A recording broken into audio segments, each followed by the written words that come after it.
कुछ शेष तो नहीं रह गया? जी नहीं। मेरी पान सुपारी? जी। और मिष्ठान? जी, आपके अंगवस्त्र भी। जाओ। अमश्री, इतनी सारी सामग्री? युद्ध पर जा रहे हो सम्राट, वन विहार पर नहीं। और ये सारी वस्तुएं महत्वपूर्ण हैं। हर एक वस्तु काम की है। जैसे पान इसलिए कि रात्रि तुम जग सको। किसे ज्ञात शत्रु रात्रि में आक्रमण कर दे। और हाँ, मिष्ठान इसलिए कि आवश्यकता पड़ने पर भूखा ना मरना पड़े। अतिरिक्त अंगवस्त्र भी ले लिए मैंने, आवश्यकता पड़े तो ले लेना। ये सब क्या है गांधार नरेश?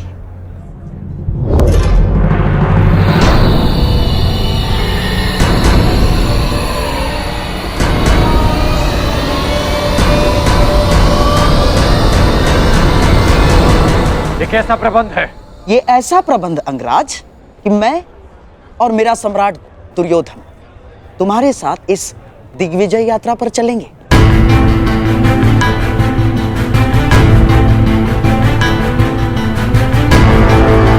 परंतु इसकी क्या आवश्यकता है? आवश्यकता है अंगराज, आवश्यकता है। तुम उन राजाओं पर विजय तो पालोगे, परंतु उनके समक्ष संधि की शर्तें कौन रखेगा? मैं।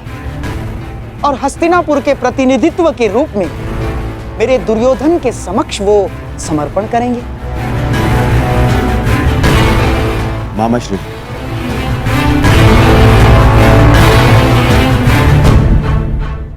मित्र, मैं केवल इसलिए चल रहा हूं ताकि अपनी आंखों से तुम्हें सभी राजाओं पर विजय प्राप्त करते हुए देख सकूं। परंतु यदि तुम नहीं चाहते कि मैं साथ चलूं, तो हम नहीं जाएंगे। नहीं युवराज, आपकी इच्छा, इस सेवक के लिए आदेश है। मुझे कोई आपत्ति नहीं। तो ठीक है, हम दिग्विजय यात्रा का प्रारंभ द्वारका से करेंगे। पांचाल दिग्विजय यात्रा पांचाल से आरंभ होगी।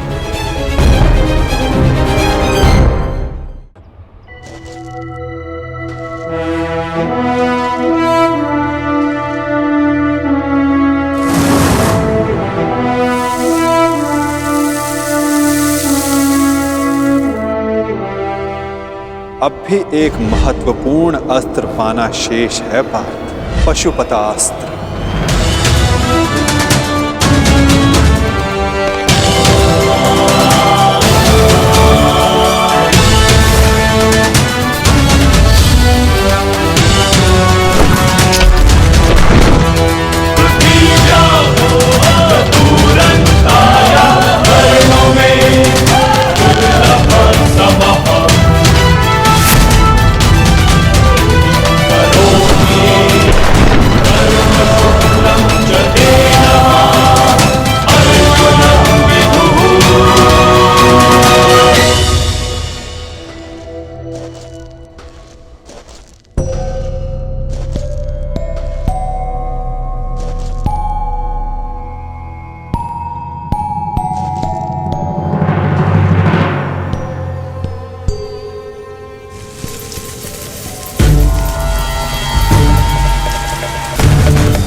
इतनी शीघ्रता नहीं। मेरा लक्ष्य तुम्हें हानि पहुंचाना नहीं है। मुझे मार्ग दो। मार्ग में आए हो तो बिना युद्ध किए नहीं जा सकते। जो कुछ उस कुरु सभा में हुआ, उसके पश्चात पांचाल विष उगलने को तैयार होगा। और इससे पहले पांचाली के पिता अपनी पुत्री के अपमान का प्रतिकार करें। हमें उन पे आक्रमण करके उन्हें निशक्त करना होगा।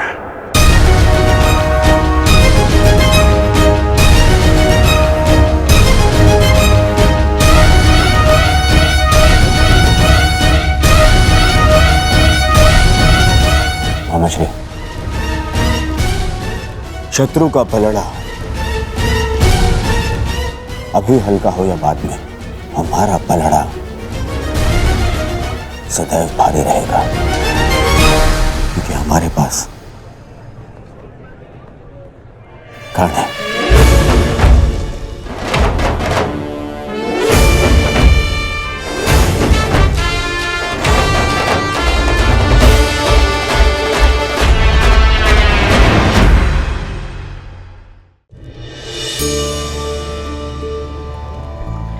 परिवर्तन संसार का नियम है, ये तो आप सबने सुना होगा।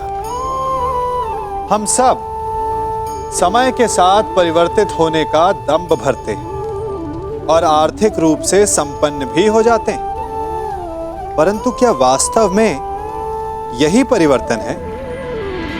नहीं। घर में, जीवन शैली में, खान पान में परिवर्तन अस्थायी है। कुछ महत्वपूर्ण है तो सोच का परिवर्तन। समय के साथ अपनी सोच को भी बदलें। जिस प्रकार केवल वस्त्र बदल लेना स्नान नहीं माना जाता, उसी प्रकार दिखावे का परिवर्तन समाज को शुद्ध नहीं करता। शुद्धि के लिए आवश्यक है मन का परिवर्तन। क्योंकि जो गतिमान है वही मनुष्य है, जो स्थिर हो गया वो पाषाण है, और जो समय के साथ अपनी सोच ना बदले वो शमशान है, और शमशान अंत होता है, प्रारंभ नहीं।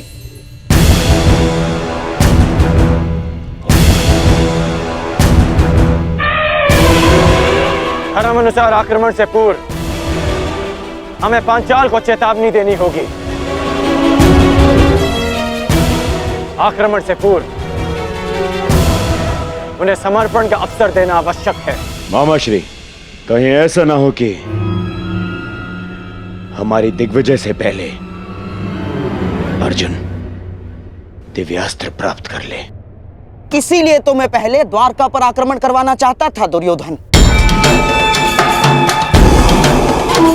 परंतु चिंतित ना हो, पशुपतास्त्र पाना कोई सरल कार्य नहीं। मार्ग में बहुत सी बाधाएं भी हैं सम्राट। मैं तुम्हें हानि नहीं पहुंचाना चाहता, परंतु मुझे मेरा मार्ग भी बनाना है।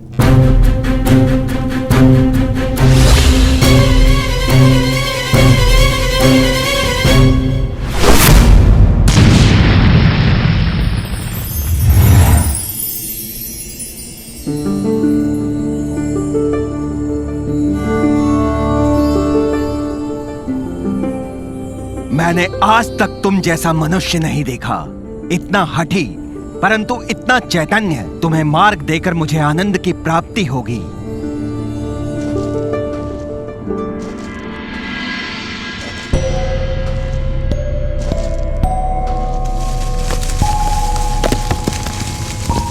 कौन है? कौन है यहाँ?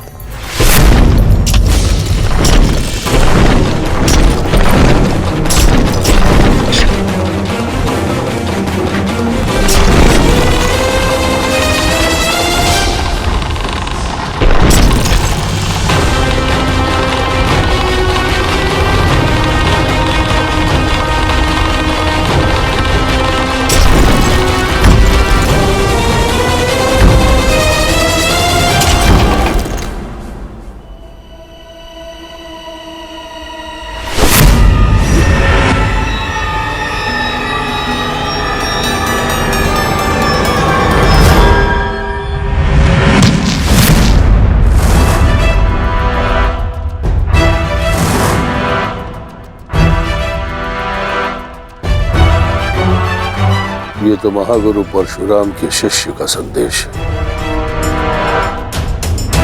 परंतु किसका? द्रोण का, भीष्म का, या फिर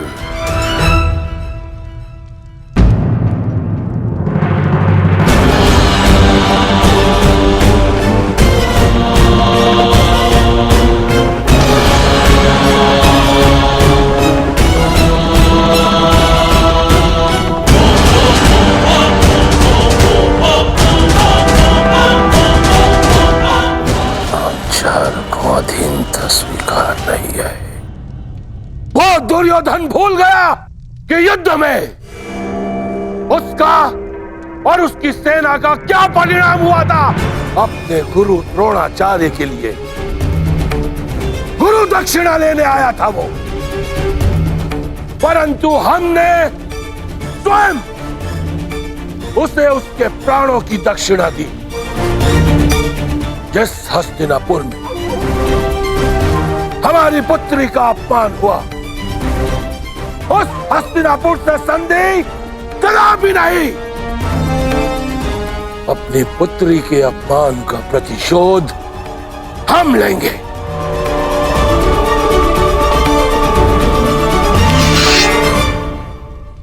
यह पांचाल नरेश द्रुपद हस्तिनापुर के विरुद्ध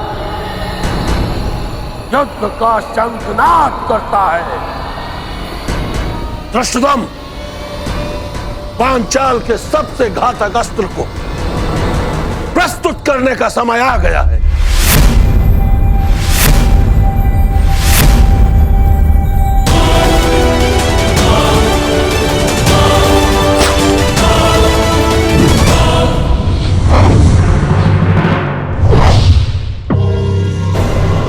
मुझे लगता है कि अपने दामाद पांडवों का परिणाम देखकर पांचाल नरेश संधि कर ही लेंगे। मुझे विपरीत उत्तर की अपेक्षा है युवराज।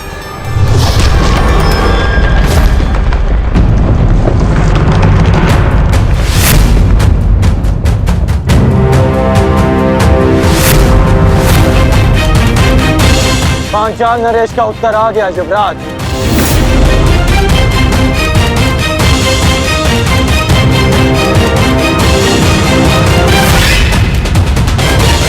शांति सदा युद्ध से श्रेष्ठ होती है। हमने शांति का प्रयास किया जो निष्फल रहा। अब शांति का अपमान करने का फल पांचाल नरेश को चुकाना होगा।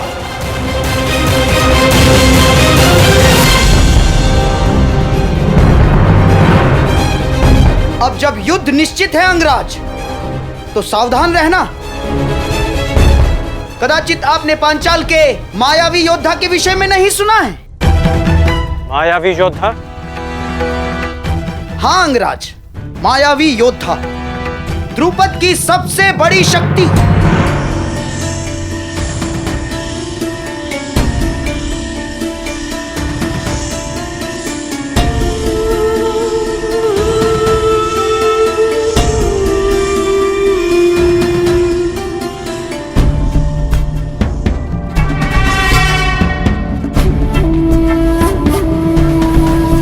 हस्तिनापुर ने पांचाल पर आक्रमण कर दिया है और इस समय पांचाल की ढाल तुम हो।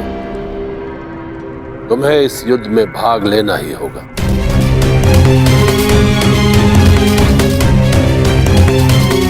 गहरे काले वस्त्रों में योद्धा नहीं, अंधकार है वो। जहां जाता है शत्रु के दल में अंधकार फैला देता है वो।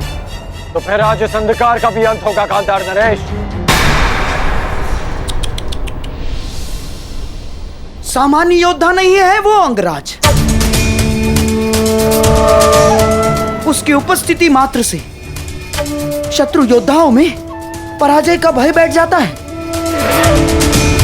शत्रु के चैतन्य को अंधकार में बदल देता है वो। उसका मुख आज तक किसी ने नहीं देखा अंगराज।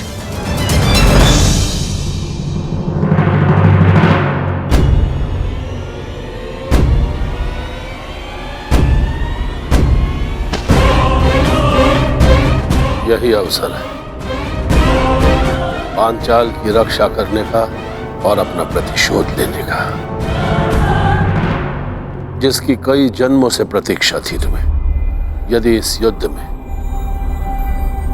हस्तिनापुर पराजित हुआ तो वो आएगा, वो अवश्य आएगा जिसकी तुम्हें प्रतीक्षा है। उसके सामने आते ही शत्रु के मुख से साहस उतर जाता है और भय का अंधकार छा जाता है अंगराज।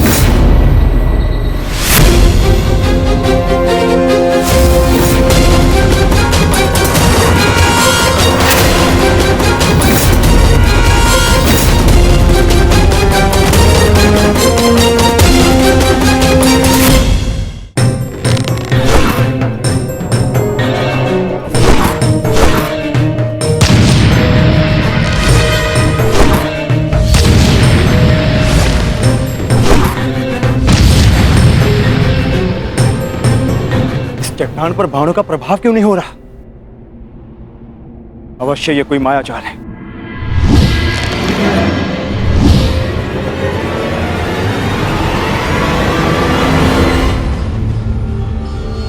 मैं तुम्हें चेतावनी देता हूं, मुझे युद्ध के लिए विवश मत करो। जिस किसी का भी ये मायाजाल रचा है, मेरे समक्ष प्रस्तुत हो।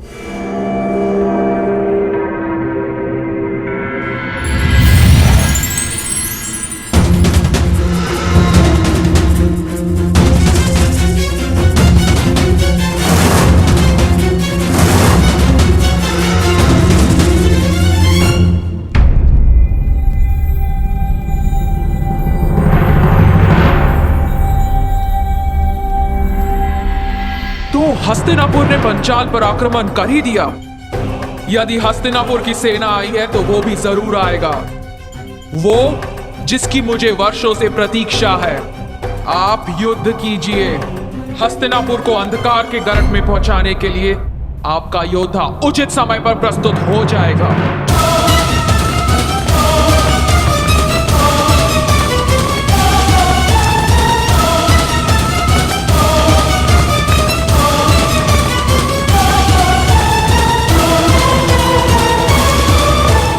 लगता है पांचाल नरेश अपनी सारी सेना ले आए।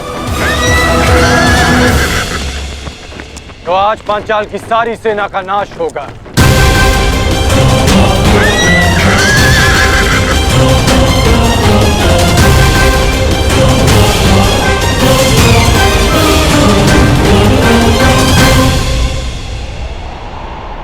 द्रौपद कोई विकट व्यूह रच रहा है अंगराज।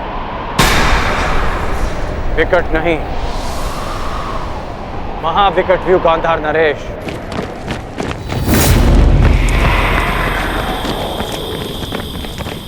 ठीक से देखिए।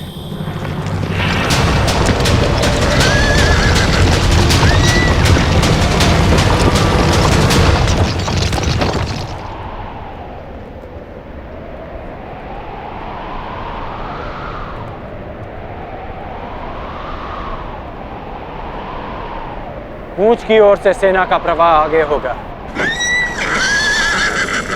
और 6 फनों की अगुवाई करेंगे 6 महारथी।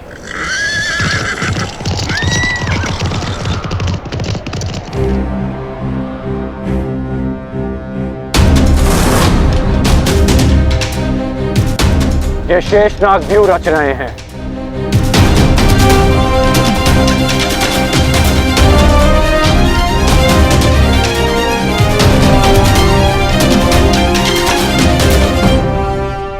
पहले ही प्रयाण में इतनी बड़ी समस्या।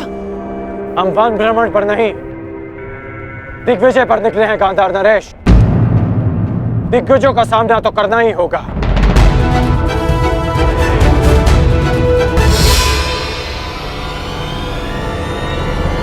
व्यूह रचना।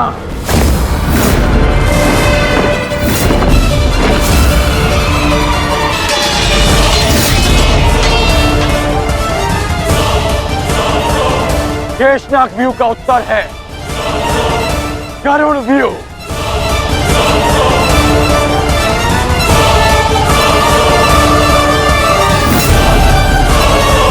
जिस प्रकार नागों का दमन गरुड़ करते हैं,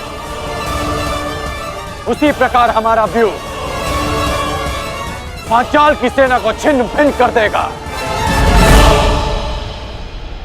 अद्भुत मित्र, अद्भुत।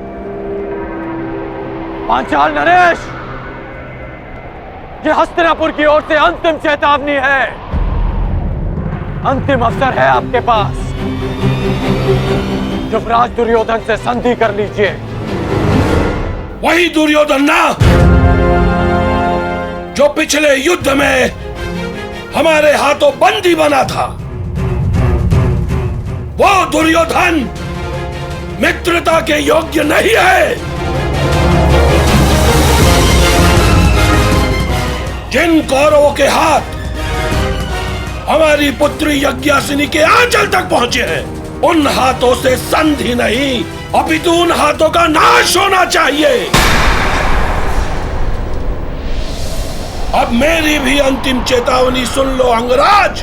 तुम्हारा भला इसी में है कि लौट जाओ, अन्यथा जिस प्रकार चक्की में चने के साथ धुन भी पीसी जाती है, उसी प्रकार इस दुर्योधन के साथ तुम्हारा भी नाश होगा।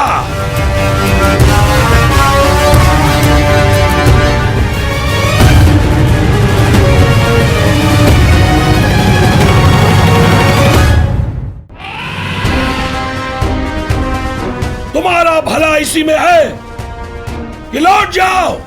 सबसे श्रेष्ठ युद्ध वो है जो कभी ना हो। जो शांति से प्राप्त हो सकता है वो युद्ध से नहीं। क्षमा करना नटवर, कुछ मनुष्य युद्ध से पूर्व शांति का महत्व नहीं समझते। आक्रमण! आक्रमण!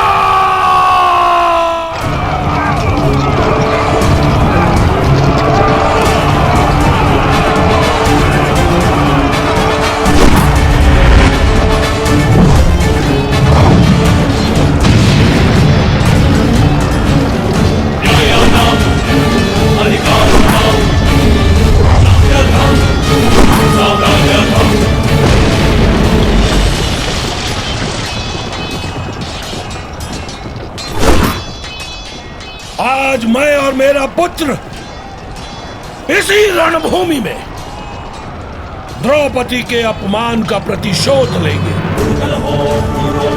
आज पांचाल की पांचों नदियां कौरव सेना के नाश की साक्षी बनेगी।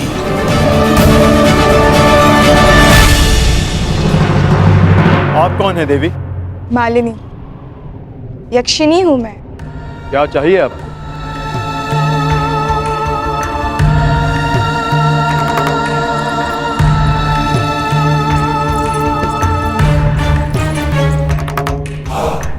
तुम्हारा प्रेम। जब से तुम्हें देखा है तुम्हारी ओर मोहित हो गई हूँ। अर्जुन, तुम जैसा ही एक वीर पुत्र चाहिए। मुझे स्वीकार करो। क्षमा चाहता हूँ, मैंने ब्रह्मचर्य व्रत लिया है। व्रत और संकल्प दोनों ही तोड़ने के लिए बने हैं। विश्वामित्र ने भी मेनका के लिए अपनी तपस्या तोड़ दी थी। तुम भी तोड़ दो मेरे लिए। नहीं देवी, जब तक मैं पशुपत अस्त्र प्राप्त नहीं कर लेता, मैं अपनी प्रतिज्ञा से बंधा हूं। और जब तक तुम मेरी कामना नहीं पूरी कर देते, तब तक तुम इसी गुहा में बंद रहोगे। मुझे प्रहार के लिए विवश मत कीजिए।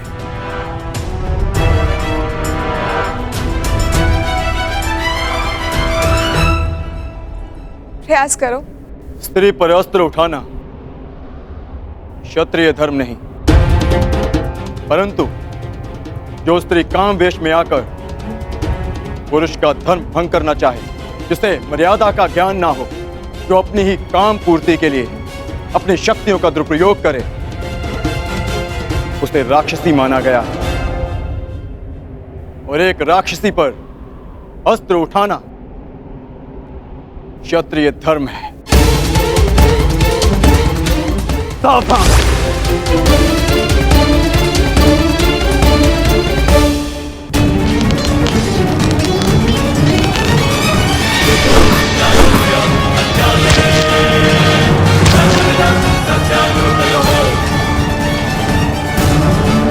पांचाल नरेश, आप भूल रहे हैं कि मैंने किससे शिक्षा ली है।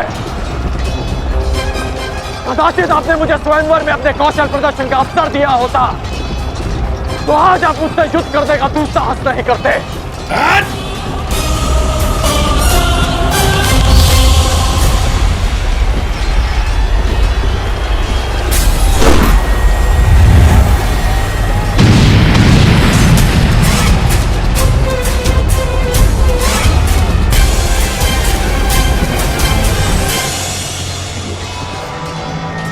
सुनीर में और बाण शेष हैं या समाप्त हो गए पांचाल नरेश?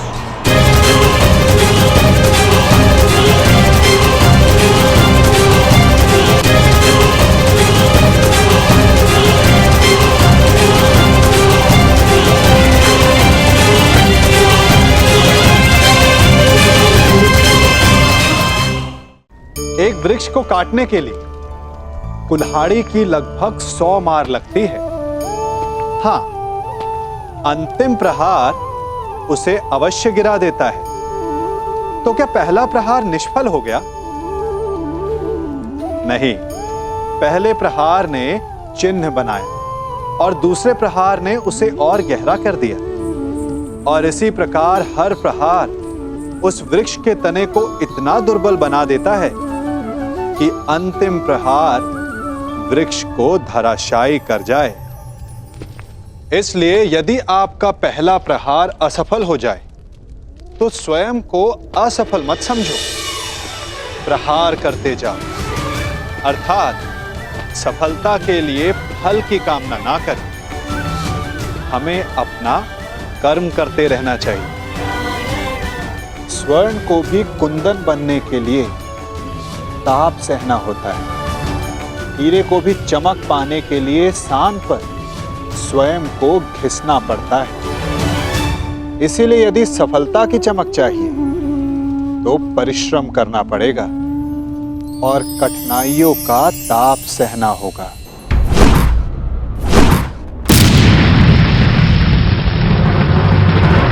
सुनीर में और बाण शेष हैं या समाप्त हो गए पांचाल नरेश? सम्राट, एक बात तो माननी पड़ेगी, तुम्हारे इस मित्र कर्ण का कोई तोड़ नहीं ना। कर्ण का कोई सामना कर सकता है तो वो केवल अर्जुन है, परंतु पता नहीं पशुपतास्त्र की यात्रा में अब वो किस मोड़ पर होगा।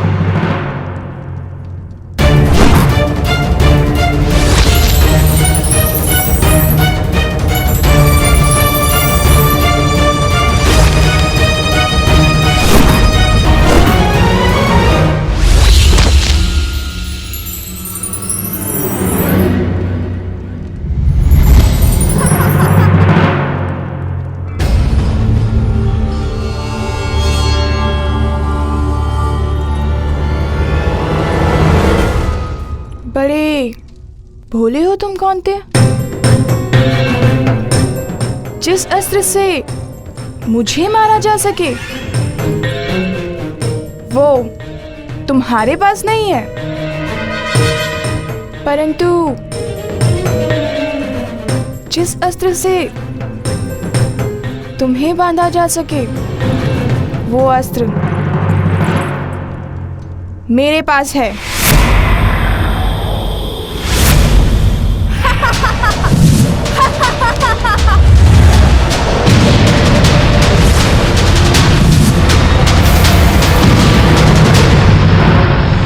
साधारण नारी नहीं हूं मैं, यक्षिणी हूं, वरदान प्राप्त यक्षिणी।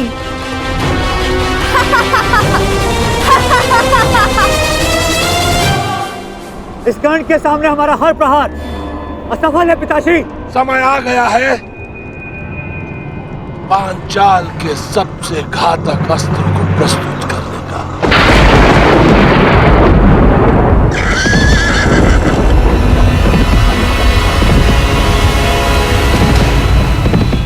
अब भी समय है पांचाल नरेश, हस्तिनापुर की अधीनता स्वीकार कर लो। जिसकी पुत्री द्रौपदी ने इतना सब कुछ सहने के पश्चात भी दासी बनना स्वीकार नहीं किया, तो फिर पिता द्रौपद दास बनना कैसे स्वीकार कर सकता है? पांचाल नरेश द्रुपद का सर कट सकता है परंतु झुक नहीं सकता।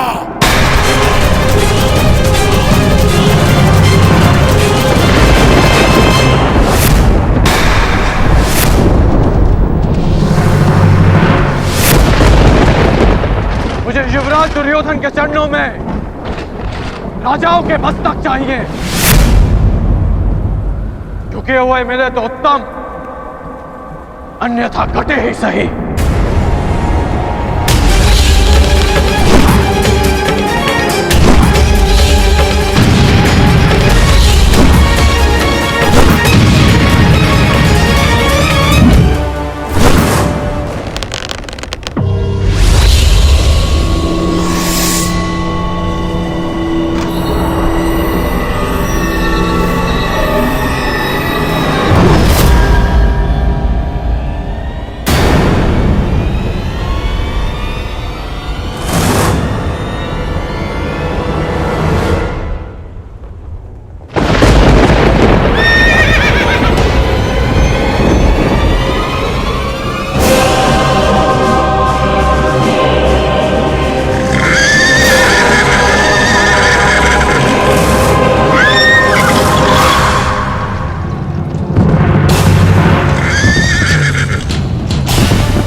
कैसा अंधकार है,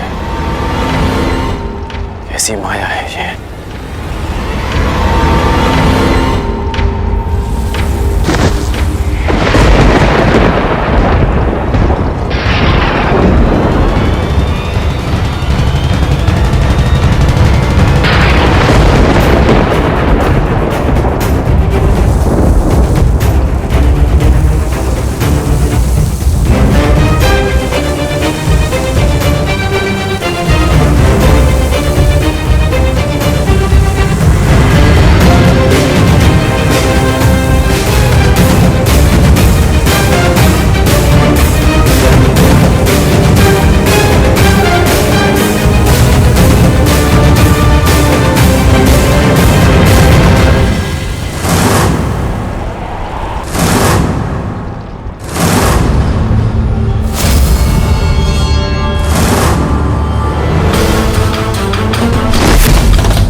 क्या हुआ अंगराज?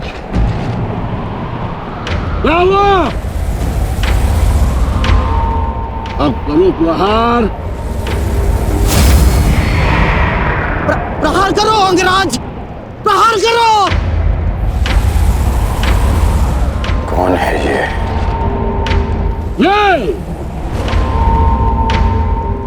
ये द्रुपद का वार। पांचाल का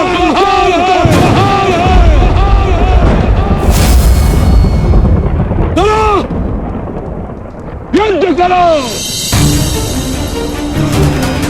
बच सकते हो तो बचो।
स्त्री है।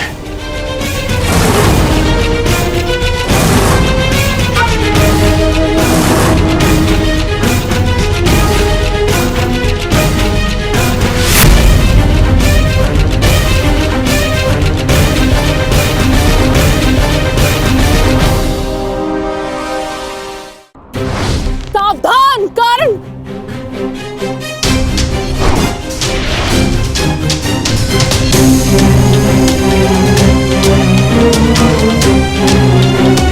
क्या हुआ अंगराज?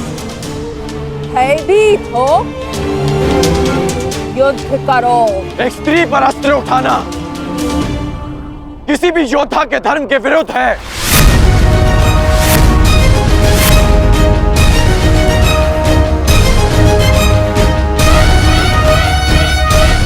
अब क्या करोगे मित्रगण? क्या स्त्री पर अस्त्र न उठाने के कारण हम दिग्विजय का पहला ही युद्ध हार जाएंगे? रुको मत अंगराज, युद्ध करो, क्योंकि जब तुम युद्ध करोगे तब तुम पराजित होगे, और जब हस्तिनापुर पराजित होगा तभी वो आएगा, तभी वो आएगा।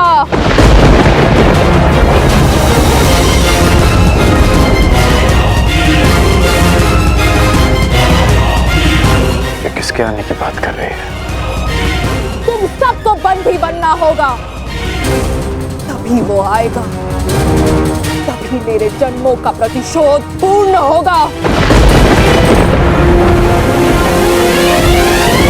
मामा जी, ये किसकी बात कर रही है? किसे लाना चाहती है वो यहाँ पे? मेरा प्रतिशोध पूर्ण करने के लिए उसे आना ही होगा।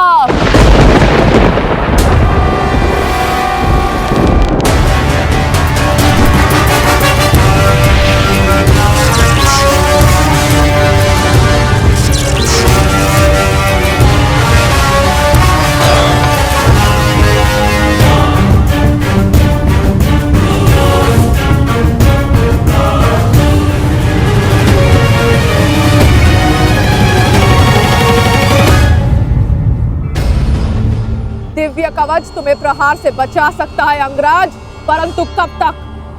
तुम्हें हारना ही होगा। कौन हो तुम वीरांगना?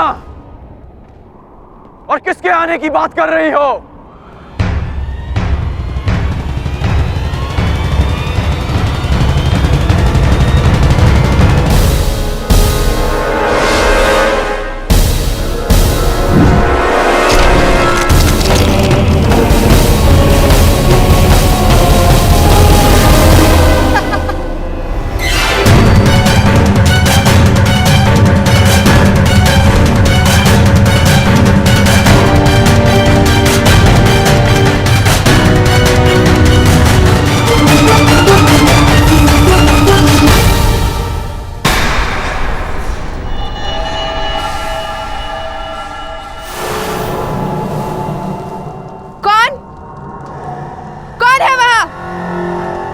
किसने मेरे प्रहार को रोका है?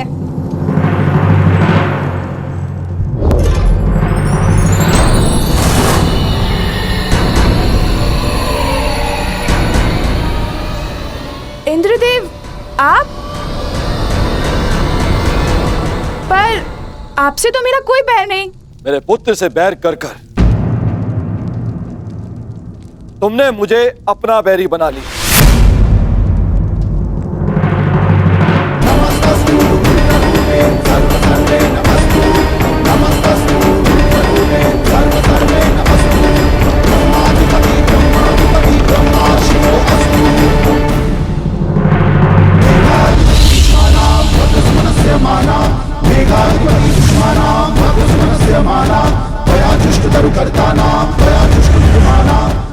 आप ऐसा नहीं कर सकते।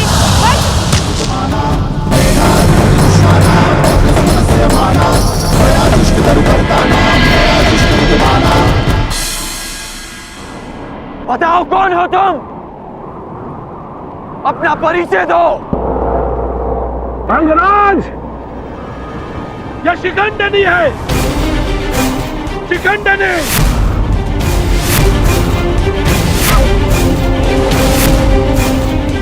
मेरी पुत्री,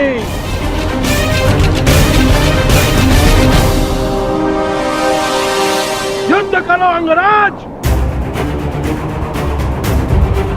क्योंकि पांचाल में वीरों का परिचय उसके युद्ध कौशल से होता है, उसके पुरुष या स्त्री होने से नहीं।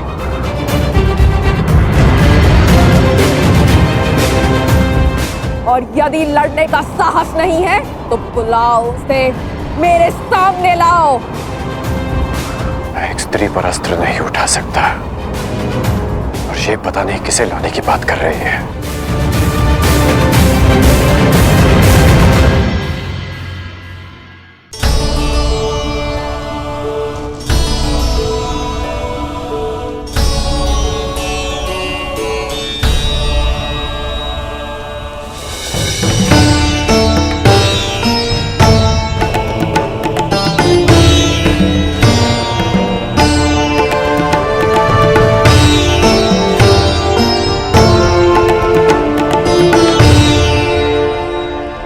परिश्रम का समय है पुत्र अर्जुन।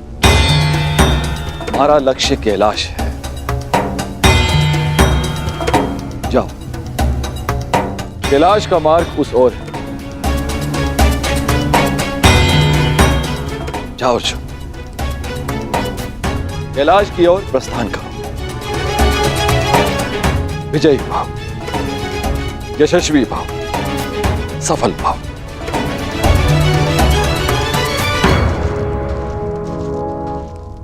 अपने पुत्र के मार्ग से मैंने बाधा हटा दी, अब अपने पुत्र के शत्रु के मार्ग में बाधा उत्पन्न करना ही मेरा लक्ष्य होगा।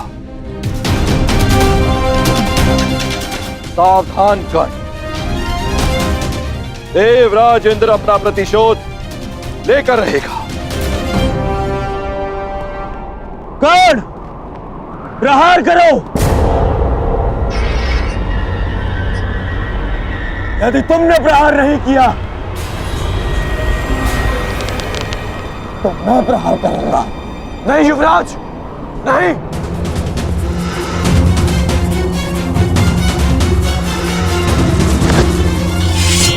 यदि तुम प्रहार नहीं करोगे तो मैं करूंगी।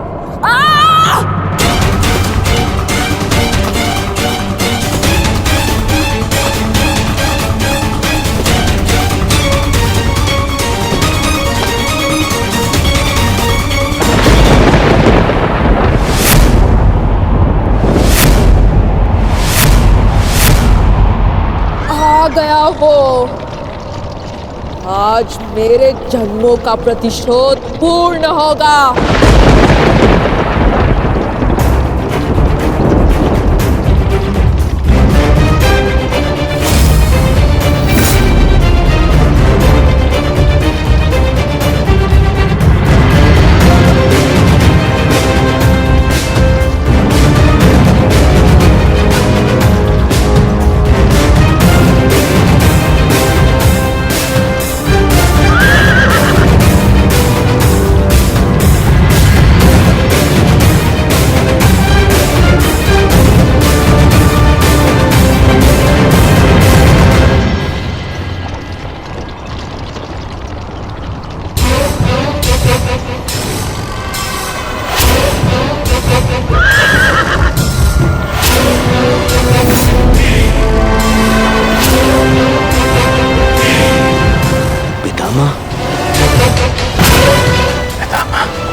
भीष्म, जन्मों से जिस प्रतिशोध की अग्नि में मैं जल रही थी उसे पूर्ण करने के लिए तुम्हें आना ही पड़ा। स्मरण है या भूल गए? मेरा अपमान, मेरे अस्तित्व का नाश। स्मरण है वो अपमानित अम्बा जिसे न प्रेम मिला न पति। स्मरण है वो अबला अम्बा जिसके स्वयंवर से एक टूटी हुई वस्तु के भांति उठाकर तुम ले आए। स्मरण है वो अम्बा तो अपने अपमान के प्रतिशोध के लिए हर वीर के पास गई, हर योद्धा के पास भटकी। स्मरण है वो अम्बा जिसने तुम्हारी नाश की प्रतिज्ञा लेकर अपने आप को अग्नि को समर्पित कर दिया।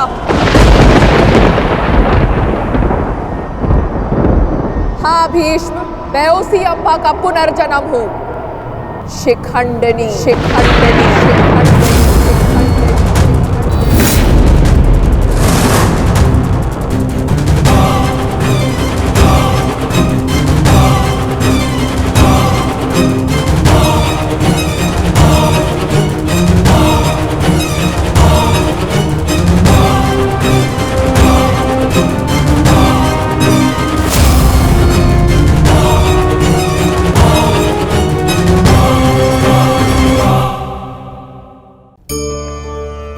कभी कभी ऐसा नहीं लगता कि सब कुछ होते हुए भी आपको कुछ और चाहिए? ये मिल जाए तो वो चाहिए।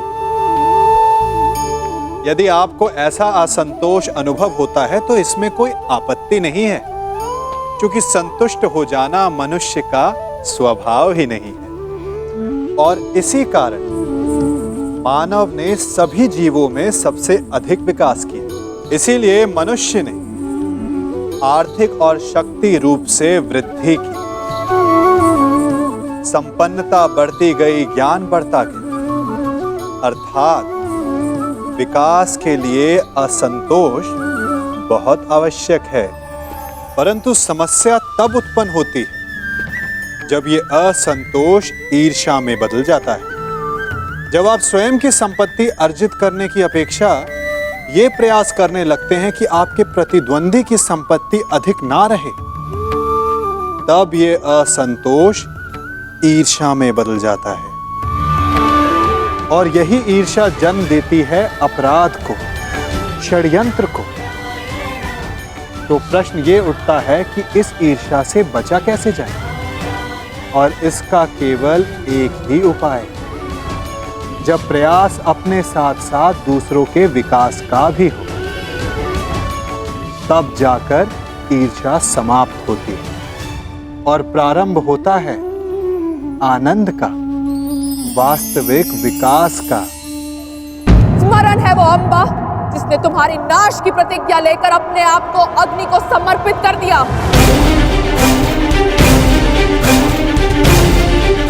हाँ भीष्म, मैं उसी अम्बा का पुनर्जन्म हूं। शिखंडिनी, शिखंडिनी,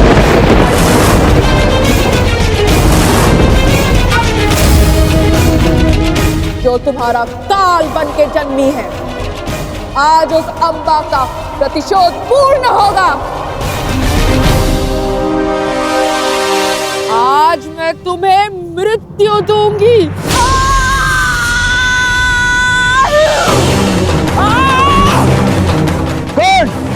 पितामह को बचाओ, रोको उसे।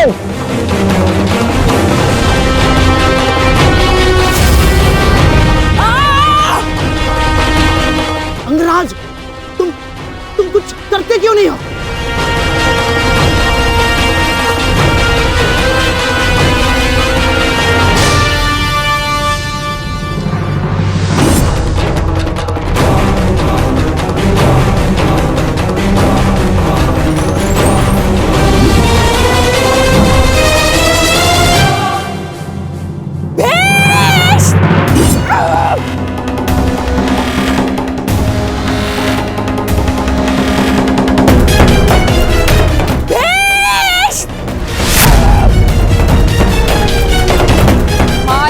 के बच नहीं पाओगे भीष्म।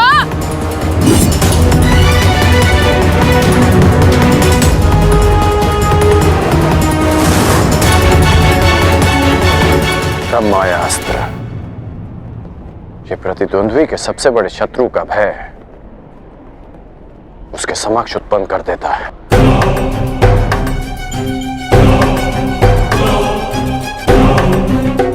आज मैं तुम्हारे हर एक प्रतिबिंब का नाश कर दूंगी।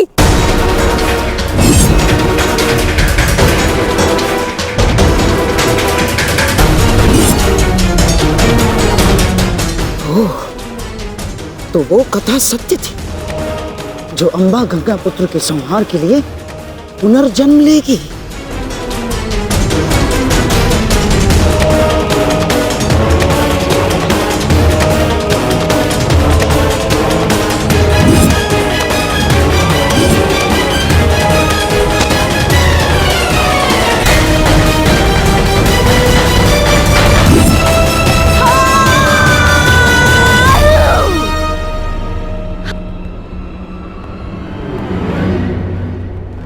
मुझे मेरा प्रतिशोध लेना है।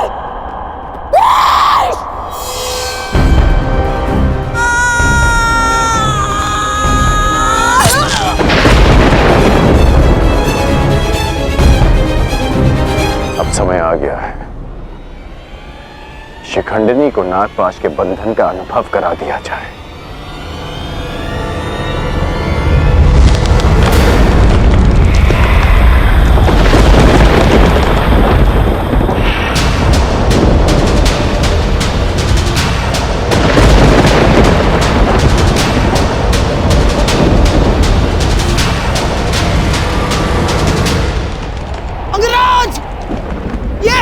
ये कैसा विघ्न है अंगराज? और अचानक ये जलवायु परिवर्तन कैसा?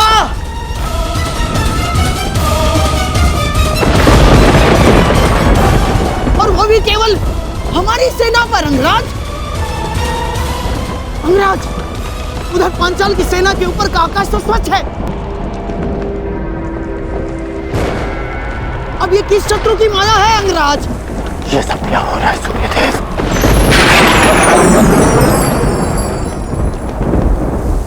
ये सूर्यदेव नहीं मूर्खकण, ये मैं, तुम्हारा परम शत्रु देवराज इंद्र।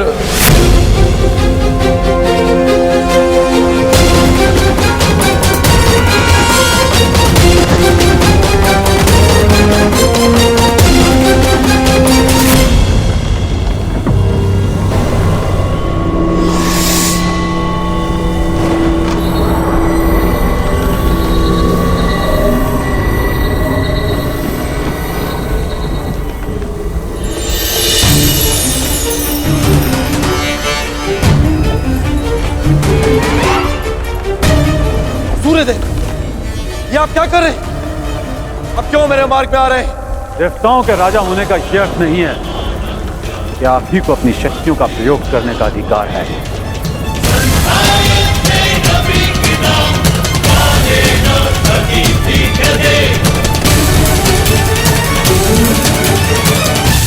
परंतु सूर्यदेव, आप क्यों मेरे मार्ग में आ रहे हैं? प्रश्न मेरा भी यही है। हस्तिनापुर की सेना पर आप अपना क्रोध क्यों जता रहे हैं? सूर्यदेव, मैं तो केवल अपने पुत्र के मार्ग में आई अड़चन को हटा रहा, और मैं भी अपने पुत्र की सहायता करने का प्रयत्न कर रहा हूं। आपका पुत्र? ये सूत पुत्र नहीं, सूर्य पुत्र कर्ण। माना आप देवताओं के राजा हैं, परंतु आप भी त्रिदेव द्वारा ही संचालित होते हैं। यदि आप अपने अधिकारों और शक्तियों का दुरुपयोग करेंगे तो मुझे भी अपनी शक्तियों का प्रयोग करने का अधिकार है।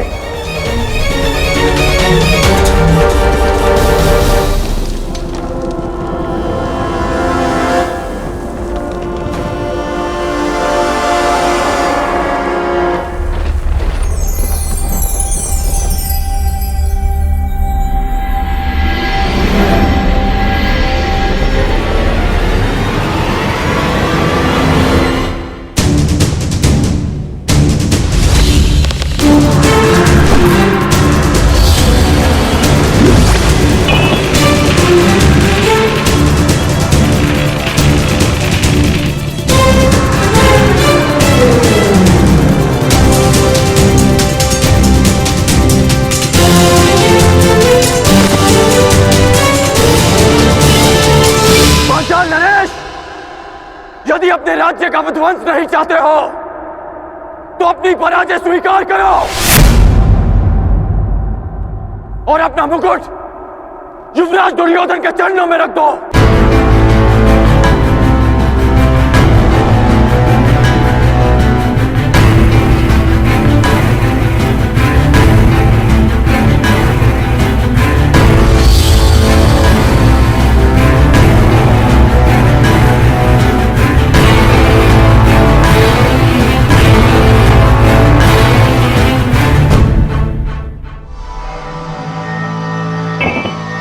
मामा श्री, आज इस विजय से मेरी उस पराजय के अपमान का दंश मेरे हृदय से निकल गया।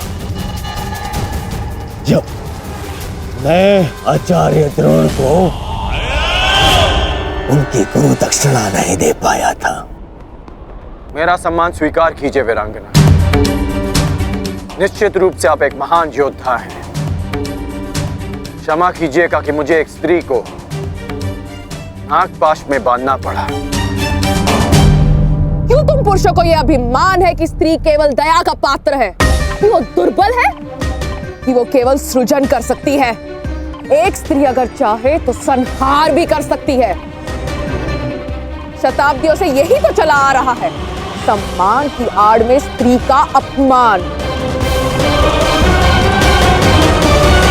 यदि आज तुमने ब्रह्मास्त्र का प्रयोग नहीं किया होता तो भीष्म को आना पड़ता, मेरा प्रतिशोध पूर्ण होता। परंतु एक दिन ऐसा आएगा अंगराज, जब भीष्म मेरे सामने खड़ा होगा और वहां ना तुम उसकी रक्षा कर सकोगे ना तुम्हारा ब्रह्मास्त्र। स्मरण रखना अंगराज, एक स्त्री का प्रेम अगर संसार रच सकता है तो उसकी क्रोध की अग्नि सब कुछ भस्म भी कर सकती है। स्मरण रखना, एक महायुद्ध होगा, महाविनाश होगा और उस विनाश को तुम भी नहीं रोक पाओगे। जहां तुम भी अपने घुटनों पर बैठकर अंतिम सांस लोगे। स्मरण रखना कर्ण।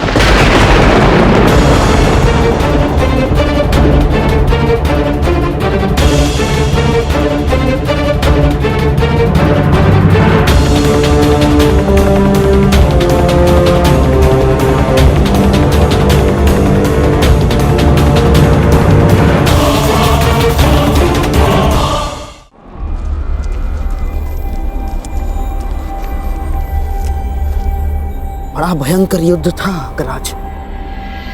महादेव की कृपा से समाप्त हुआ और हमारी विजय हुई।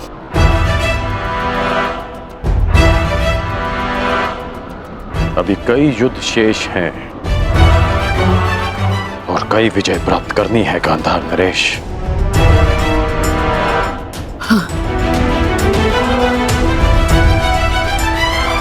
मैं इस दिग्विजय यात्रा को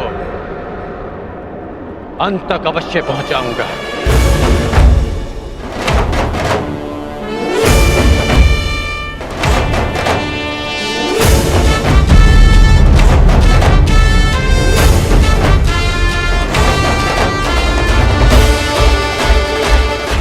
आखिर कब इस कर्ण का विजय रथ रुकेगा?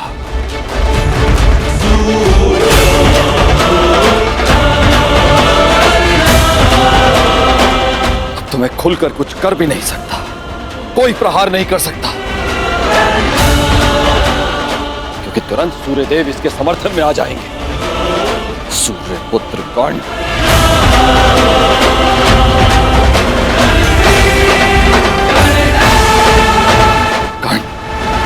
पांचाल पर विजय कर मगध की ओर बढ़ता जा रहा है। वहां मेरा पुत्र अर्जुन, वो तपस्या करके भी महादेव को प्रसन्न नहीं कर पा रहा। ओम नमः शिवाय।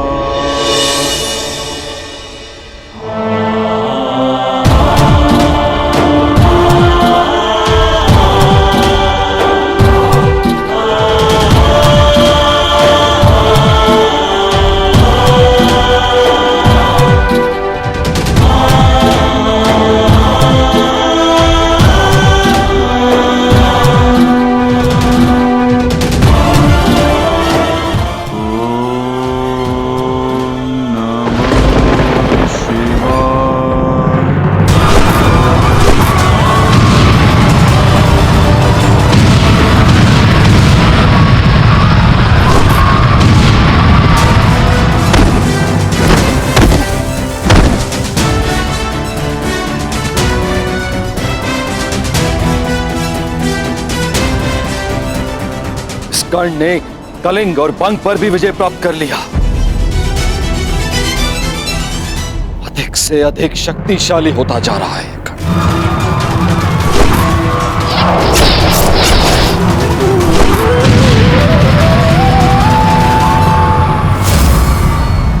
अर्जुन। सब पर शीघ्र प्रसन्न होने वाले महादेव ना जाने कब मेरे पुत्र अर्जुन पर कृपा करेंगे।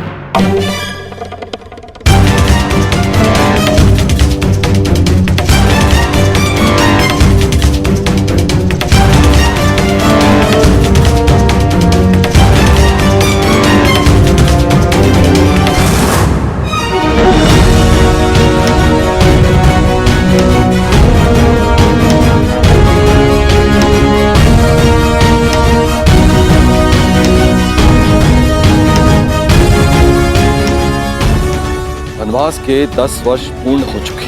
ये कर्ण अब तक अपराजित है, दिग्विजयी बनने की सीमा पर खड़ा है। क्या करूं मैं और कैसे अपने पुत्र अर्जुन को इस कर्ण से अधिक शक्तिशाली बनाऊं? कैसे?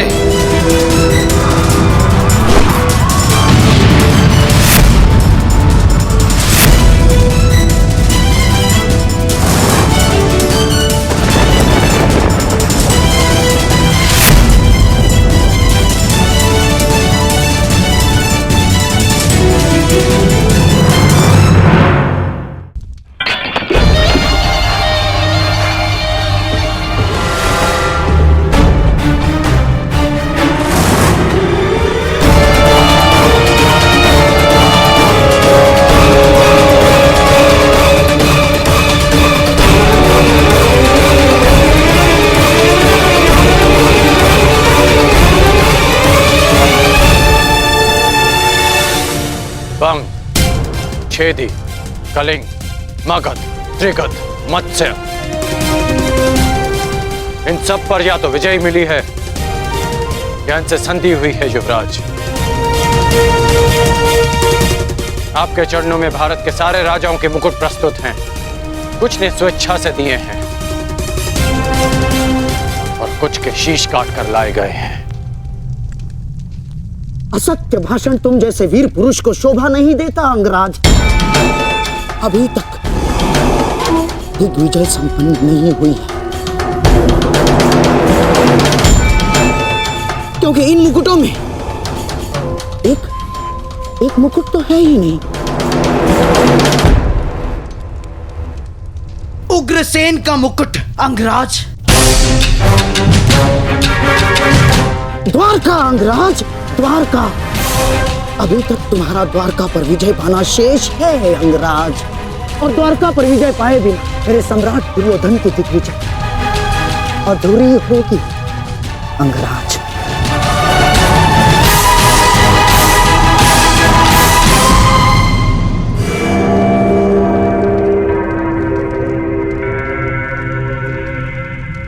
द्वारका से युद्ध यानी वासुदेव से द्वंद्व। क्या आप नरसंहार का प्रण लेकर हस्तिनापुर से निकले थे गांधार नरेश? रक्त की नदियां बह जाएंगी, परंतु वासुदेव और श्री बलराम को हराना असंभव है।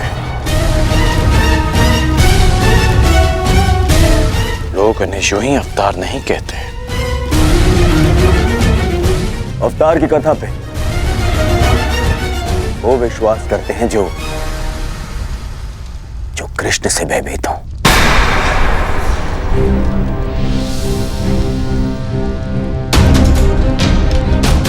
तुमने ही कहा था ना मित्र कि भावी युद्ध के लिए शक्तिशाली राजाओं को अपने समर्थन में लेना आवश्यक होगा। बिना द्वारका के ये कैसे संभव होगा मित्र? तुमने मेरे लिए दिग्विजय का वचन दिया है, क्या उसे पूर्ण नहीं करोगे मित्र? द्वारका का साथ अवश्य मिलेगा युवराज। शक्तिशाली को मित्र संधि से बनाया जाता है, युद्ध से नहीं। हमें वासुदेव और श्री बलराम से संधि करनी होगी।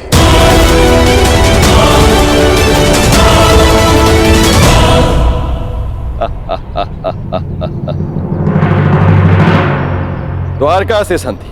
द्वारका से तुम्हारी संधि नहीं होने दूंगा कर्ण। तुम्हारे विनाश का जो अवसर मैं खोज रहा था वो तुमने स्वयं मुझे दे दिया है। अब देखना बलराम कैसे तुम्हारा विनाश करेंगे। ना ही ये सूर्यदेव बलराम के आगे कुछ कर पाएंगे और ना ही गोवर्धन उठाकर मुझे नीचा दिखाने वाला वो वासुदेव कृष्ण।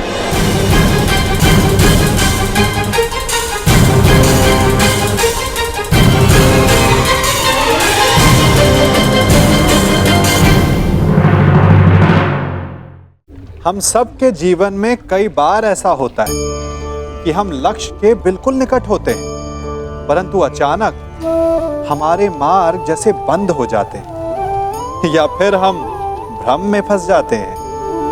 कभी कभी उस भ्रम से जूझकर हार मान लेते हैं, कभी कभी उस भ्रम को ही लक्ष्य समझ लेते हैं और प्रत्येक स्थिति में हमारा लक्ष्य हमसे दूर होता जाता है।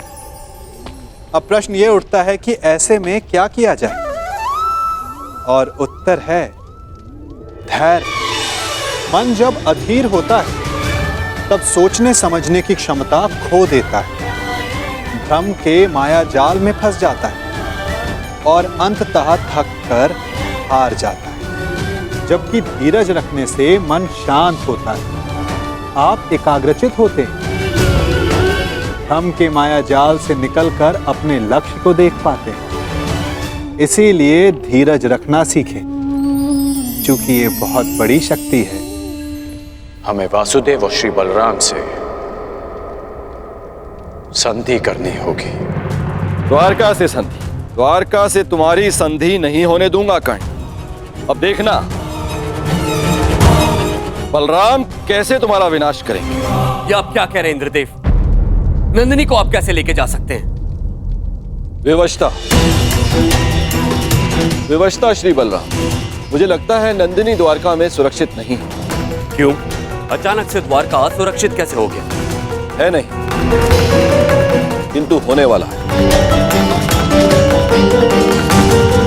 अब तक मुझे लगता था कि कामधेनु पुत्री कल्पपूर्णा नंदिनी आपके और वासुदेव के पास सुरक्षित है, परंतु अब? परंतु क्या इंद्रदेव? क्या आपको यादवों के गौवंश के प्रति प्रेम पर संदेह है? कदापि नहीं, किंतु मुझे हस्तिनापुर की नीति रीति पर विश्वास नहीं है। आप स्वयं ही देखिए, वहां एक पुत्रवधू सुरक्षित नहीं है तो गौवंश कैसे सुरक्षित रहेगा? हस्तिनापुर से द्वारका का क्या संबंध है? संबंध है हलधर। हस्तिनापुर के लिए कर्ण दिग्विजय पर निकला है।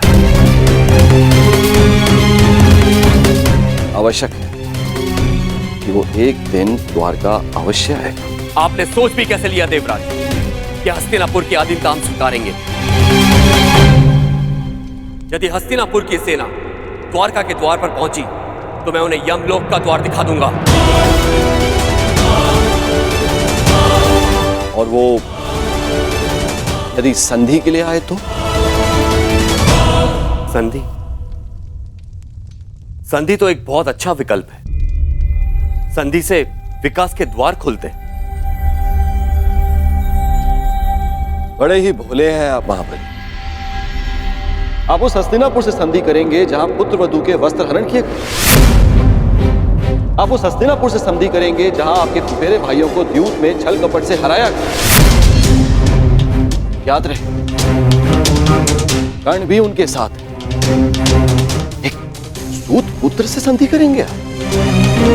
द्वारका में वर्ण भेद नहीं है इंद्रदेव, किंतु कर्मों का क्या?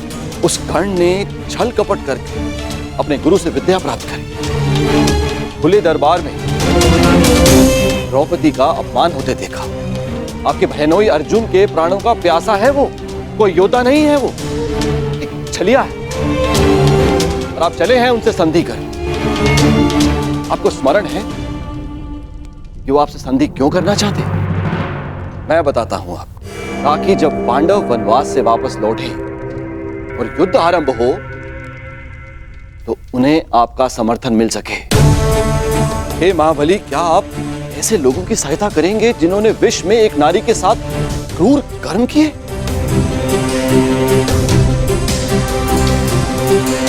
तो और क्या विकल्प हो सकता है इंद्रदेव? यदि कोई मित्रता का हाथ बढ़ाने के लिए आपके घर तक आए तो आप उसे कैसे ठुकरा सकते हैं? यदि मित्रता का अवसर ही ना दिया जाए तो कैसे?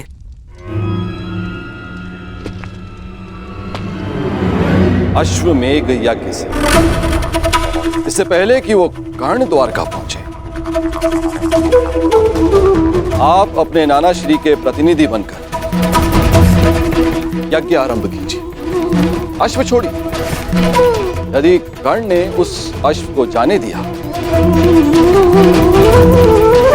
तो वैसे ही हस्तिनापुर आपका अधीन हो जाएगा, और यदि रोक लिया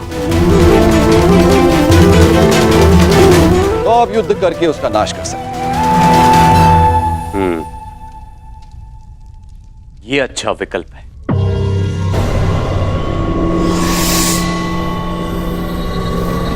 यदि ऐसा है तो मैं नंदिनी को आपके सानिध्य और आपकी सुरक्षा में छोड़ने के लिए तैयार हूं।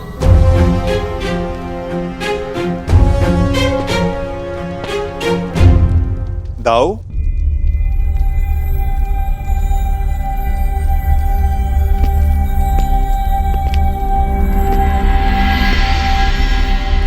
बिना कर्ण की मंशा जाने उससे युद्ध करना मुझे उचित प्रतीत नहीं होता दाऊ।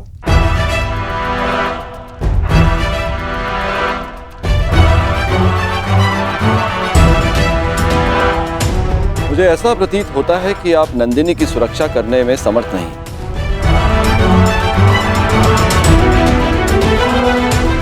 ऐसी स्थिति में आप उसे लौटा ही दीजिए।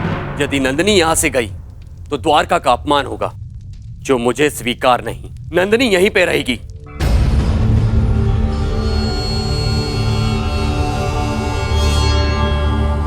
अश्वमेघ यज्ञ का आयोजन होगा कन्हैया?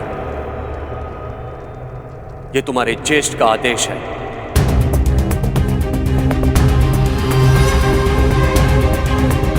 क्या तुम्हें अस्वीकार है? यदि अश्वमेघ यज्ञ नहीं हुआ तो नंदिनी द्वारका को छोड़कर चली जाएगी, और यह द्वारका के लिए बहुत ही अपमानजनक बात होगी। क्या यह स्वीकार है?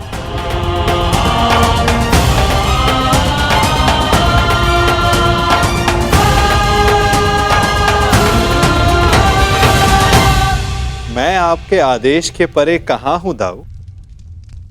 जैसी आपकी इच्छा।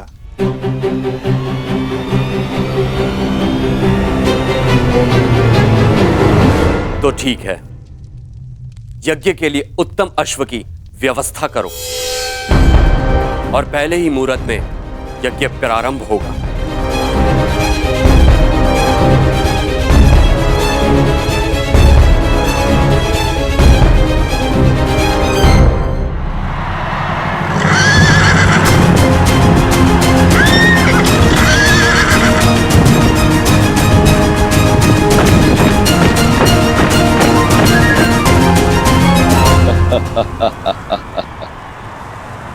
इसे कहते हैं समय का चक्र।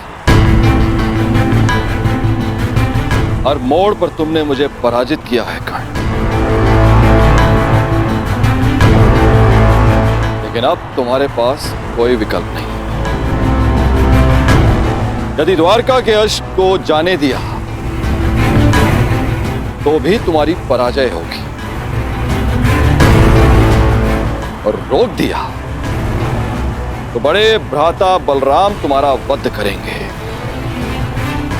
जिसे स्वयं अनुज कृष्ण भी नहीं रोक सकेंगे।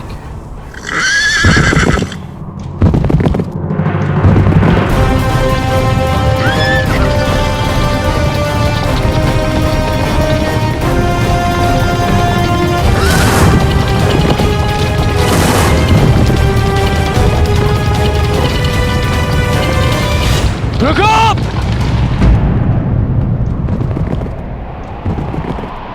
क्या हुआ मित्र? रुकने का संकेत क्यों किया? द्वारका के निकट ही है। अश्व के पश्चात के स्वर सुनाई दे रहे हैं युवराज। ये अश्व की नहीं, तुम्हारे पतन की पश्चात है ये।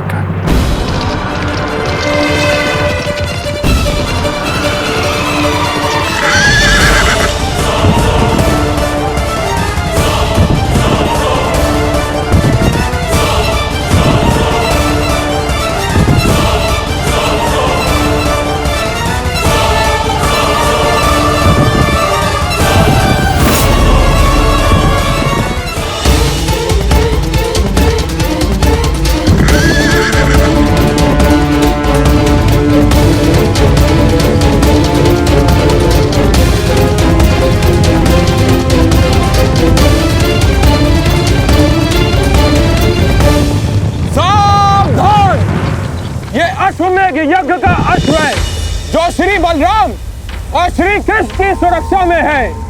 इसे रोकने वाला नारायणी सेना के साथ युद्ध को निमंत्रण देगा। अंगराज, ये अश्वमेघ यज्ञ कर रहे हैं तो हम भी दिग्विजय यात्रा पर निकले हैं। रोक लो ये अश्व, हो जाने दो युद्ध। आज उस छलिए कृष्ण को भी हस्तिनापुर के वाणों का स्वाद चखने दो। नहीं मामाश्री, बात केवल कृष्ण की नहीं, हलधर बलराम की भी है। एक बार बलराम ने हमारी मित्रता स्वीकार कर ली, फिर जीवन भर पांडव हमारे समीप नहीं आ पाएंगे और ना ही कृष्ण हमारा कुछ भी बिगाड़ पाए। कर्ण, बलराम जैसे महाबली वीर से अभद्रता उचित नहीं। नहीं दुर्योधन, ना। आज इस अश्व को यूं ही जाने दिया तो सारे भारतवर्ष में ये संदेश जाएगा, यादवों का वर्चस्व स्वीकार कर लिया है हस्तिनापुर ने। ना मेरे सम्राट, ना। कर्ण, तुम हस्तिनापुर की सेना के सेनापति हो, स्मरण रहे। तुम्हारी विजय मेरे सम्राट दुर्योधन के नाम अवश्य होगी, परंतु तुम्हारी पराजय तुम्हारे मस्तक का ही कलंक बनेगी।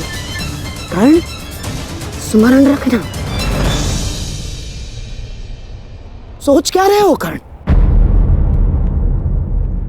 रोक लो ये अश्व। कर्ण, ये अश्व रोक लो।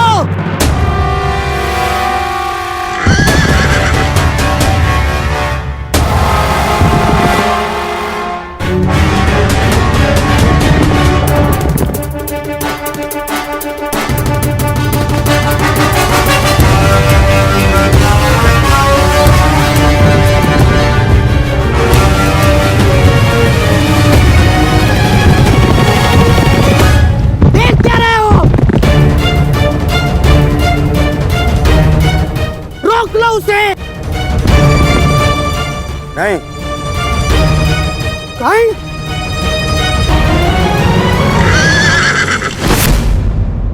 go!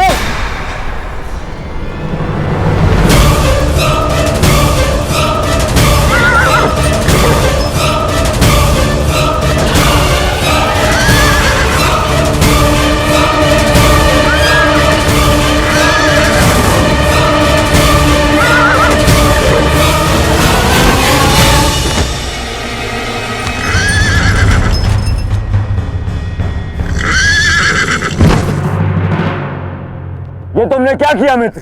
अब श्री बलराम का कोप सेना होगा हमें। अश्व को रोका गया है, आक्रमण!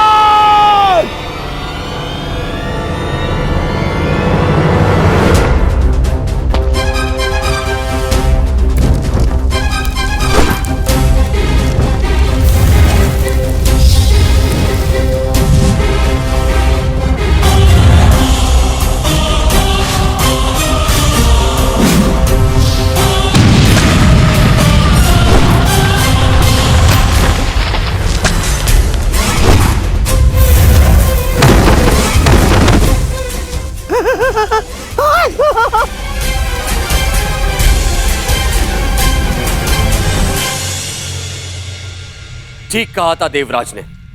यह कर्ण बड़ा ही उद्दंड और दुस्साहसी है। द्वारका के अश्वमेघ यज्ञ के अश्व को रोका है उसने। हमारी सेना पर आक्रमण किया है उसने। मैंने कहा था ना दाऊ कि ये योद्धा तनिक विकट है। परंतु उसने अभी तक बलराम के हल और गदा की विकटता नहीं देखी है। हस्तिनापुर को अपने हल की नोक से उखाड़कर भूमि में गाड़ दूंगा मैं जानता हूं कि तुम्हें कर्ण प्रिय है, परंतु जो भी द्वारका के सम्मान की सीमा को लांघे वो मुझे प्रिय नहीं। अब कर्ण को मेरा सामना करना ही होगा। अब जैसी आपकी इच्छा दाऊ। मैं तुम्हारी इच्छा जानना चाहता हूं कन्हैया। क्या इस युद्ध में तुम भाग लोगे या नहीं? अब दाऊ की इच्छा है तो कन्हैया को तो आना ही होगा। परंतु क्या? परंतु इस युद्ध में मेरी भूमिका कुछ और होगी दाऊ। क्योंकि आने वाला योद्धा महारथी है और इस युद्ध में सामना करने के लिए आपको एक चपल सारथी की आवश्यकता पड़ेगी।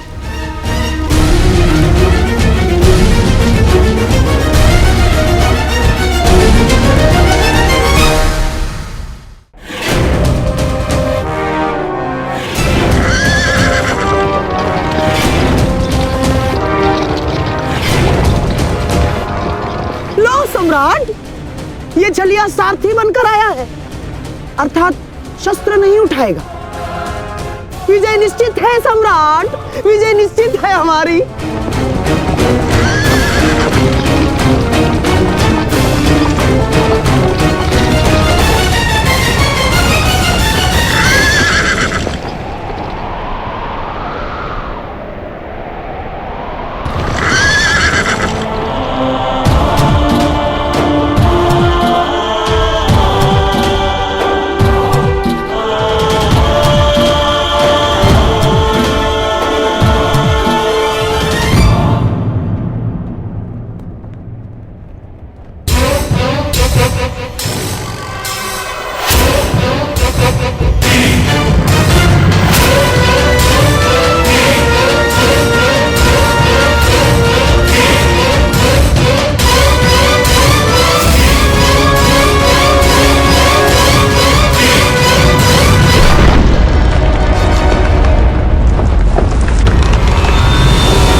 द्वारका के अश्व को रोकने वाले कर्ण, तेरा सामना बलराम से है। अपने प्रियजनों का स्मरण कर ले, क्योंकि तेरा स्वागत स्वयं यमराज करने वाले हैं। शत्रु ने ललकारा है, अंगराज उत्तर दो।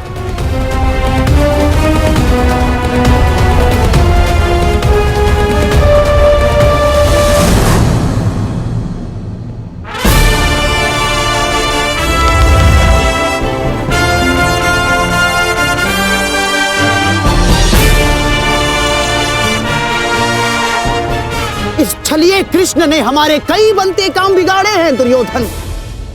आज इसकी पराजय का आनंद हम उठाएंगे। द्वारका का पतन होगा।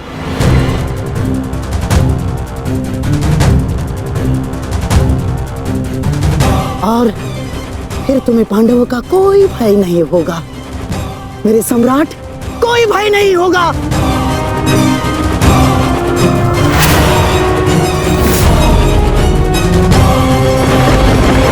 बाण संधान करो कर्ण। तुमने बाण संधान किया और मेरा प्रतिशोध पूर्ण होगा। आज मेरे एक परम शत्रु की हार निश्चित है, या तुम्हारी या कृष्ण की।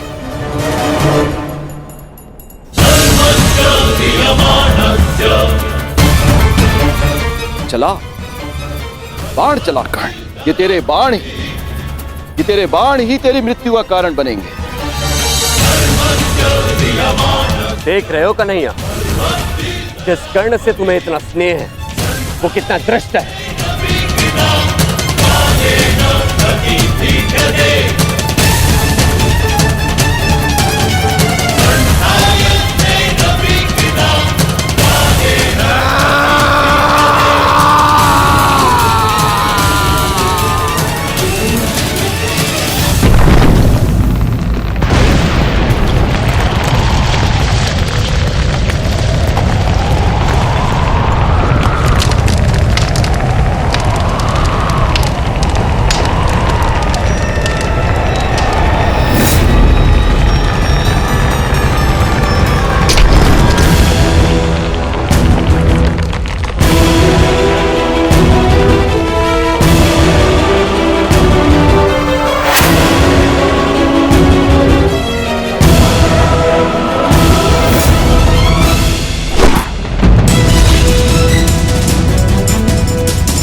हम सब अपनों की, अपने मित्रों की, परायों की सहायता करते हैं, परंतु हम सब के मन में एक व्यथा रह जाती है कि वो हमारा उपकार भूल गया, कि उसने हमें सम्मान नहीं दिया, कि समय पड़ने पर उसने हमारी सहायता नहीं की।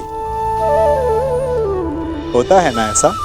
अब प्रश्न ये उठता है कि क्या हमें उपकार भुला देना चाहिए या नहीं? और उत्तर भी दो हैं, हां भी और ना भी। हमें दूसरों पर किए गए उपकार को भुला देना चाहिए, परंतु यदि किसी ने हम पर उपकार किया है तो उसे नहीं भुलाना चाहिए। यदि दूसरों पर किए उपकार भुला दिए तो अपेक्षा नहीं रहेगी, अपेक्षा नहीं रहेगी तो वो टूटेगी नहीं, मन कुंठित नहीं होगा, और स्वयं पर किए गए उपकार को स्मरण रखा तो उसे चुकाने के लिए सदा तत्पर रहेंगे, उपकार करने वाले के कृतज्ञ रहेंगे, तब भी मन प्रसन्न रहेगा। और यदि हम सभी ऐसा करने लगे तो सबके मन को संतोष रहेगा।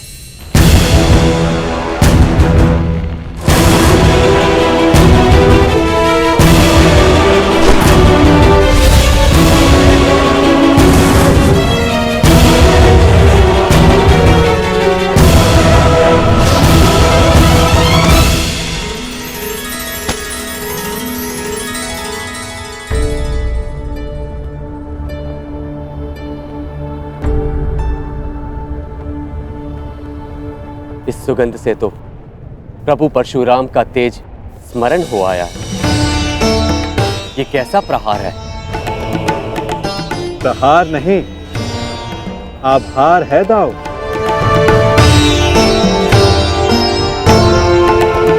कहा था ना कि आने वाला योद्धा तनिक भिन्न होगा।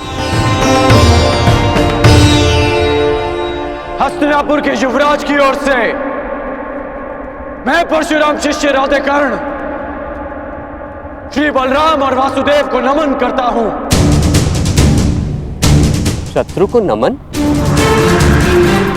जिस प्रकार आकाश में आया हर मेघ वर्षा नहीं लाता, उसी प्रकार आगे बढ़ने वाला हर पग शत्रुता का नहीं होता हलदर।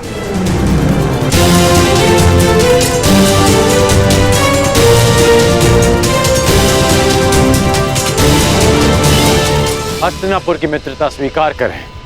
शत्रुता का विकल्प तुमने ही चुना था कर्ण। जब मित्रता ही करनी थी तो अश्वमेघ यज्ञ का अश्व रोका क्यों? ताकि यज्ञ पूर्ण करने की आपकी मंशा और आपके वीरों का परिश्रम व्यर्थ ना जाए।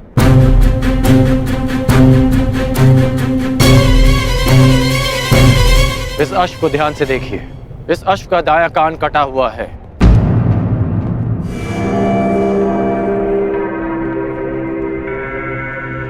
अर्थात इसका अंग भंग है, और नीति अनुसार अंग भंगित अश्व के साथ किया गया यज्ञ फलदायी नहीं होता। इसलिए मैंने आपके इस अश्व को रोका।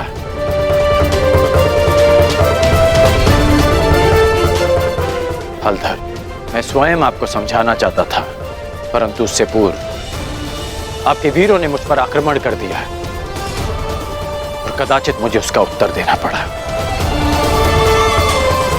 परंतु आपने स्वयं देखा होगा कि मैंने उन्हें केवल निशस्त्र किया, उनके प्राण नहीं लिए। तो तुमने मेरी सहायता करने के लिए अश्व रोका। अद्भुत, हम प्रसन्न हुए।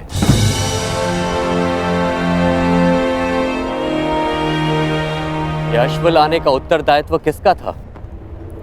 कान्हा, तुम सबको यही कहते हो ना कि तुम मेरी आज्ञा का पालन करते हो, लेकिन परिणाम में वही होता है जो तुम चाहते हो।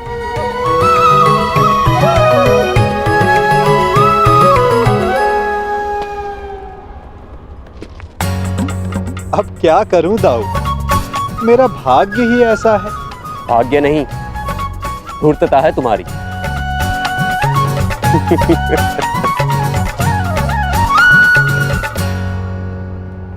तुम्हें लेके मेरे मन में जो भ्रम था, वो भ्रम तुमने तोड़ दिया है। हम प्रसन्न हुए। कहो, क्या इच्छा है?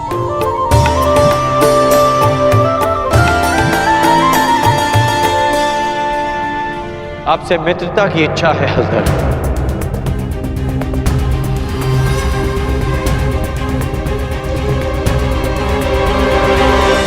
और एक आश्वासन भी बलराम, आवश्यकता पड़ने पर आप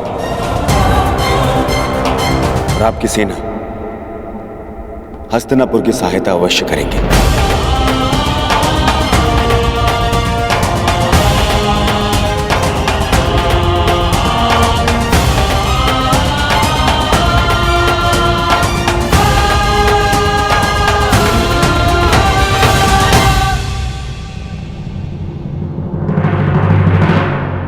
स्वीकार है।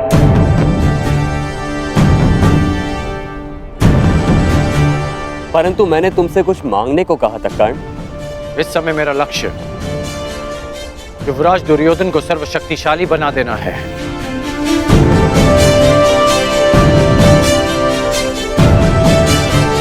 इसलिए मैं चाहता हूं कि आप युवराज दुर्योधन को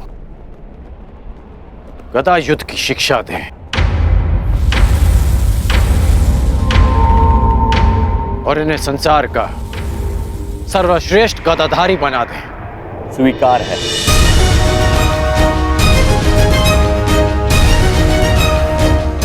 आओ, द्वारका का आतिथ्य ग्रहण करो।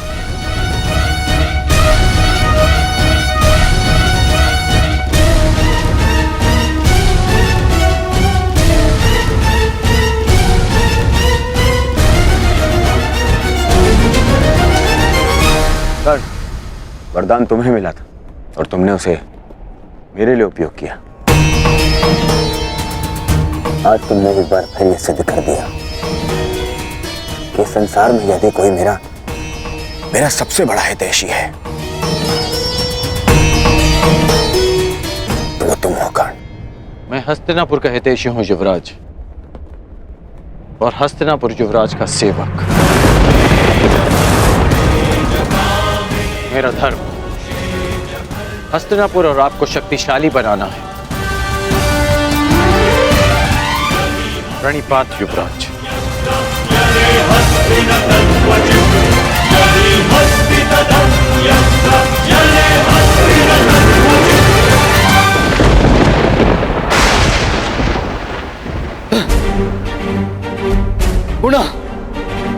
पुनः मेरे प्रयास आज सफल हुए। मेरे इतने कठोर परिश्रम के बाद भी उस कर्ण को द्वारका का समर्थन मिल ही गया। उस कर्ण की दिग्विजय पूर्ण हुई। अभी तक मेरे पुत्र अर्जुन को कुछ भी प्राप्त नहीं हुआ, कुछ भी नहीं।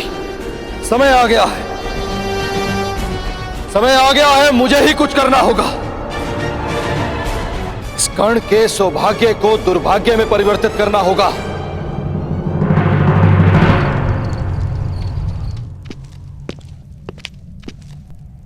दिग्विजय पूर्ण हुई कर्ण।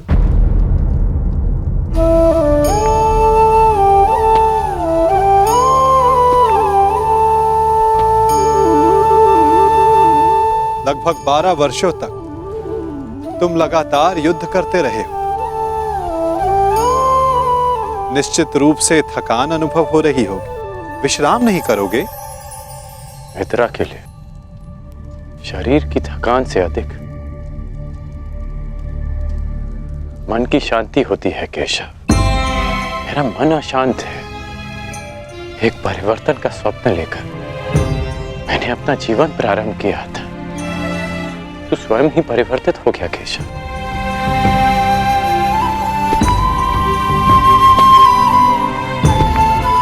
परिवर्तन चाहते हो और स्वयं के परिवर्तित होने से घबराते हो। ये दोहरा व्यवहार उचित नहीं राधे। मैं ऐसा परिवर्तन नहीं चाहता था केशव। मैंने सदा स्वतंत्रता की कामना की थी और आज स्वयं मैं हस्तिनापुर का दास बन गया।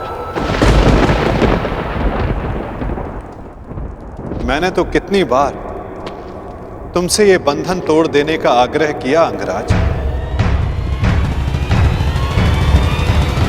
तुमने ही नहीं स्वीकारा। जानते हो मन में संतोष क्यों नहीं है? क्योंकि लक्ष्य शुद्ध होने के साथ साथ साधन और सहायक भी शुद्ध होने चाहिए। और तुम ये भली भांति जानते हो कि तुम्हारे सहायक कैसे हैं। मित्र, अब भी समय है तुम्हारे पास। नहीं केशव, समय बीत चुका है। मैं अपना वचन नहीं तोड़ सकता। मैं आपसे पूछता हूं, आपने भी तो कई वचन दिए होंगे। क्या आप अपने वचन तोड़ सकते हैं?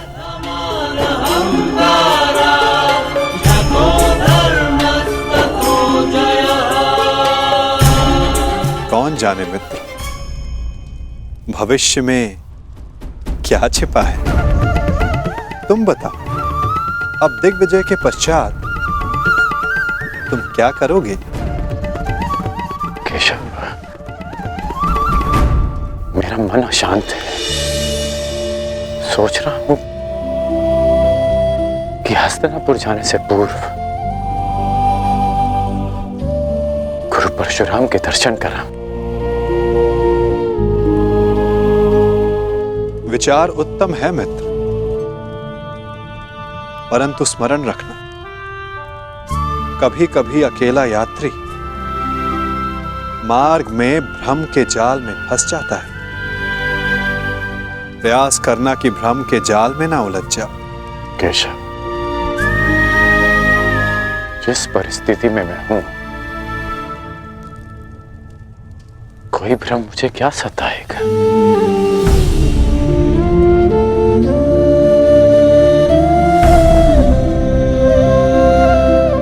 आपकी मुस्कान मुझे बहुत शांति देती है केशव। आज्ञा दीजिए।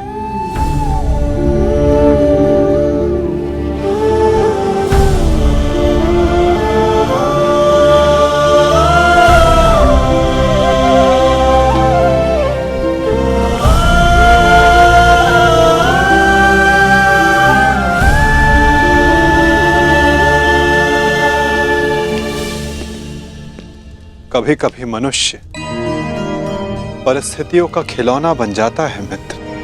कभी कभी मंतव्य शुभ होने पर भी गंतव्य पर कुछ अशुभ हो ही जाता है। इसीलिए यात्रा में सावधानी आवश्यक है। तनिक सी असावधानी बहुत बड़ी दुर्घटना को जन्म दे देती है। सावधान रहना मित्र।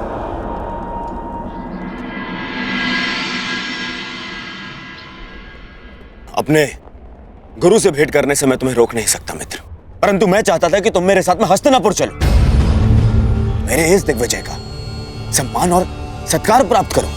युद्ध में बाण धनुष से चलाए जाते हैं युवराज, परंतु विजय सदा योद्धा की मानी जाती है। उसी भांति दिग्विजय आपकी है,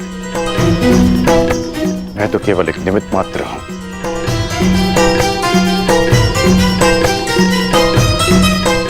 आज्ञा दें।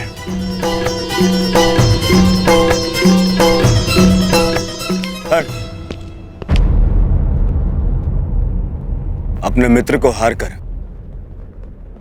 ये दिग्विजय अधूरी है मित्र। 12 वर्ष बीत गए।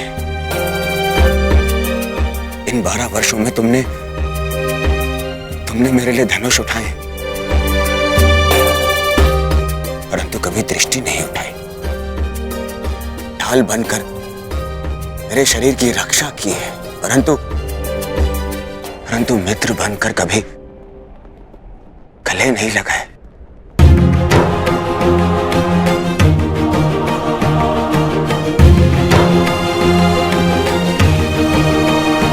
मुझे तो यह समझ में नहीं आता कि वनवास उन पांडवों का था या मेरा। बस मित्र, अब तो क्षमा कर दो मुझे। एक दिग्विजेता को अपने सेवक से क्षमा मांगना शोभा नहीं देता युवराज।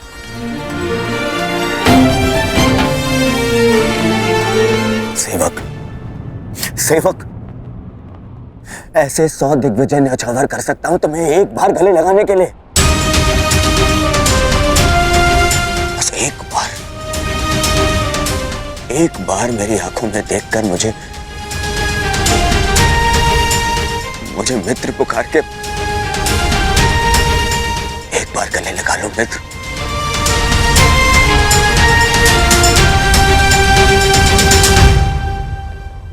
कदाचित एक बार उस मित्र की पुकार युद्ध भवन में भी सुन ली होती है आपने युवराज।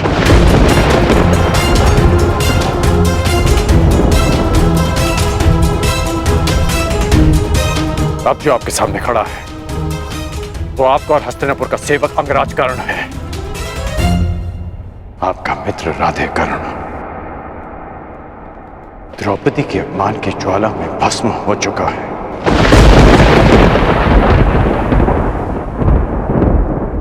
और जो भस्म हो जाते हैं वो किसी को गले नहीं लगा पाते।